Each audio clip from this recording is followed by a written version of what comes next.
देखिए, ये पूरा स्वाति मालीवाल जी वाला किस्सा एक षड्यंत्र है जो भारतीय जनता पार्टी ने रचा है।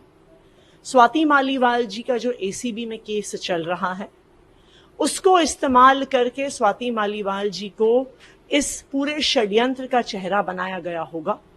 उनका इलीगल रिक्रूटमेंट वाला केस, उसमें चार्जशीट भी हो गई है, अब वो कन्विक्शन के पास पहुंच रहा है। ये भारतीय जनता पार्टी का स्टैंडर्ड ऑपरेटिंग प्रोसीजर है कि वो अलग अलग पार्टी के नेताओं पर, विपक्ष की पार्टियों के नेताओं पर केस करते हैं और उन पर दबाव बनाते हैं। तो इसलिए ये बिल्कुल साफ है, ये भारतीय जनता पार्टी की साजिश है। ये साजिश है, ये इस बात से भी पता चलता है कि ये वही दिल्ली पुलिस है जिसने बृजभूषण शरण पर एफआईआर नहीं फाइल किया। महिला रेसलर सड़कों पर बैठी रही, लेकिन जब तक कोर्ट का इंटरवेंशन नहीं हुआ तब तक एफआईआर नहीं फाइल हुआ।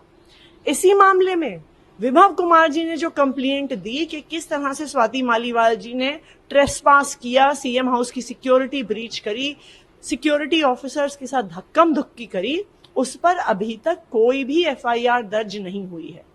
तो दिल्ली पुलिस भी भारतीय जनता पार्टी जो उनके आका हैं, उनके इशारे पे काम कर रही है। स्वाति मालीवाल ने एक ट्वीट किया थोड़ी देर में, सड़क के इंसाफ दिलाने के लिए निकलते थे। आज 12 साल बाद ऐसे आरोपी को बचाने के लिए निकले जिसने सीसीटीवी फुटेज गायब किया, फोन फॉर्मेट किया। इतनी कोशिश अगर मनीष सिसोदिया के लिए की होती तो आज होती और मेरे साथ ऐसा। देखिए, स्वाति मालीवाल जी खुद बताएंगी कि ऐसा भारतीय जनता पार्टी ने उनके ऊपर क्या दबाव बनाया कि वो सरासर झूठे आरोप लगा रही हैं। ये तो पूरे देश ने देख लिया है। पूरे देश ने देख लिया है कि किस तरह से उनके एफआईआर में जो लिखा हुआ है कि उनकी इतनी मार पिटाई हुई कि वो बैठ नहीं पा रही थी, वो चल नहीं पा रही थी, उनका सिर फट गया था, उनके कपड़े फट गए थे, वो दर्द से कराह रही थी। और हम क्या देखते हैं कि सीएम रेजिडेंस के अंदर ड्राइंग रूम में सोफे में ठाठ से बैठी हुई हैं, दर्द से नहीं करा रही हैं, सिक्योरिटी ऑफिसर्स को ललकार रही हैं, धमकियां दे रही हैं, कह रही हैं कि तमाशा करूंगी। विभव कुमार जी जिन पे की आरोप लगा रही हैं कि इन्होंने हाथापाई करी मेरे साथ, उनके बारे में कोई शिकायत नहीं करती है पुलिस को, बल्कि ऊपर से उन पर अपशब्द इस्तेमाल कर रही हैं, उनको गालियां दे रही हैं। ना सिर्फ इतना, जो सीसीटीवी फुटेज है उनका सीएम रेजिडेंस से बाहर जाते हुए, वो साफ साफ दिखा रहा है आराम से चल रही हैं, ना लंगड़ा रही हैं, ना कपड़े फटे हुए हैं, ना सिर पे चोट लगी हुई है।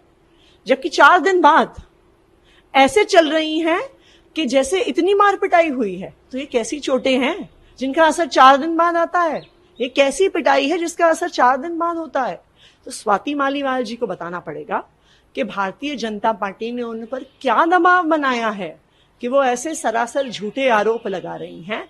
वो महिला जो निर्भया कांड में महिलाओं की हक की रक्षा के लिए सड़क पे बाहर निकली थी, आज ऐसे झूठे आरोप लगा रही हैं, ऐसे गलत आरोप लगा रही हैं, ऐसे बेबुनियाद आरोप लगा रही हैं। तो वो बताएंगी भारतीय जनता पार्टी ने क्या दबाव बनाया है।